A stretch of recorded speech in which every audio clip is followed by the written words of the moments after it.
I told you that Tanjiro from Demon Slayer has some amazing coping skills that we can all take notes from? But before I get into that, take a moment, subscribe to the channel, and don't forget to hit that noti bell so you never miss another video. Okay, let's get into it.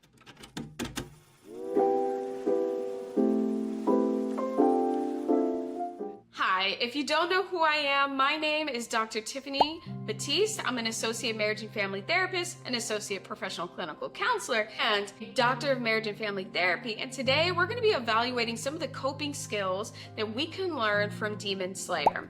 And if you don't know what Demon Slayer is, first of all, where have you been? I feel like Demon Slayer has literally took over the nation, literally took over the world. Everyone is talking about this anime. But if you don't know what it is, that's totally okay, because I'm gonna go over some of the details that you need to know in regards to understanding this content. So the story begins with our boy Tanjiro, who lives at home with his mom and his siblings. One day, Tanjiro decides that he's gonna go down to a nearby village and sell some coal for the family. Unfortunately, when he comes back, he realizes that a tragedy happened. His entire family was murdered by a demon, with the exception of his sister, who was ultimately turned into a demon. This prompts our protagonist to start a journey towards becoming a demon slayer under the mentorship of a swordsman who practices water breathing. Speaking of breathing, let's talk about our first coping skill: deep breathing.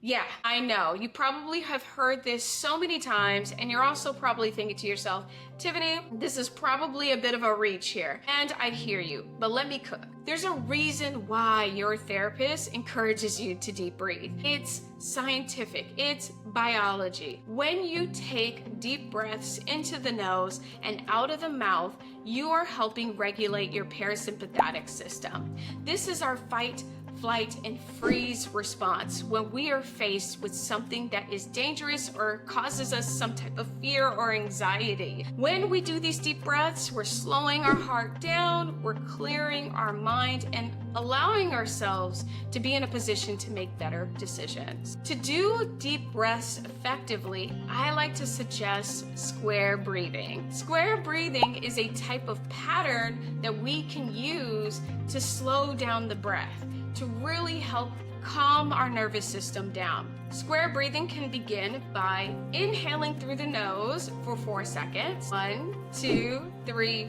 4. Holding your breath for 4 seconds. 1, 2, 3, 4. Exhaling your breath through the mouth for 4 seconds. 1, 2, 3, 4. And then holding your breath for 4 seconds. 1, 2, 3, 4. And like I said, this just helps us slow down the breath. If you don't want to do square breathing, that is totally fine. Feel free to just take deep breaths into the nose, maybe pause for a second or two, and then exhale through the mouth. The next coping skill that I identified in Demon Slayer that I want to talk about is his freedom to fully express himself emotionally.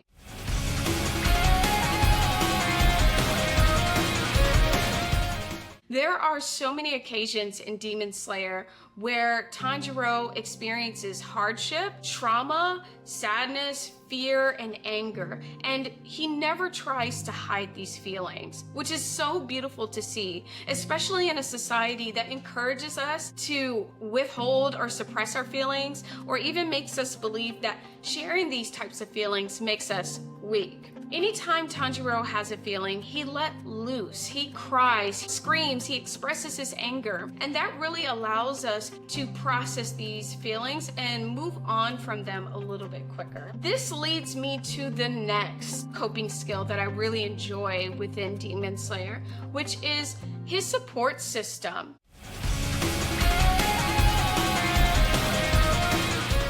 If you've watched Demon Slayer, you know he typically doesn't travel alone. He's usually with his sister Nezuko, his friends Zenitsu and Inosuke, and he has mentors who he also can rely on. Support systems are extremely important, especially when we're going through hard times, because they can help us process these emotions that we're feeling and help encourage us to do the things that we love. There was a time where I was going through a breakup and I didn't want to go anywhere.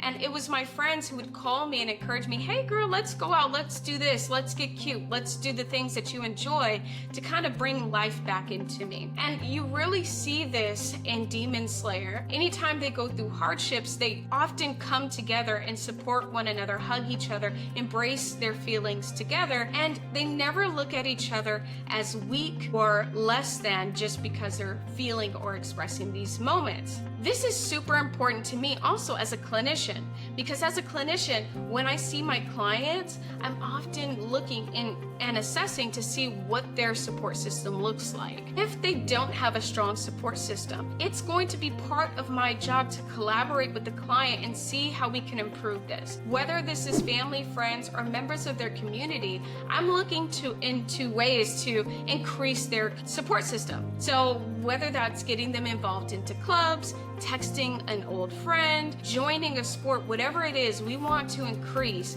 their support system.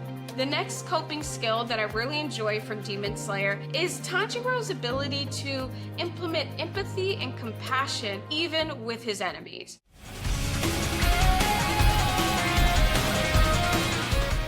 And this can be very hard to do, especially when we're engaging in conflict. Tanjiro is fighting some demons who have done some of the most horrific things ever. And despite this, he looks deeper into their past and connects with them on an emotional level to see them more as a person rather than just a demon. And it's because of this compassion and empathy that I believe Tanjiro is able to externalize himself from being the problem and identify, and even the other person as the problem, and identifying that the problem is the problem. A lot of the times people are going through hardships and that comes out as maladaptive behaviors, aggressive behaviors, angry behaviors, and Tanjiro really shows a skill with showing compassion and empathy to even people who have done really horrible things. And I love that.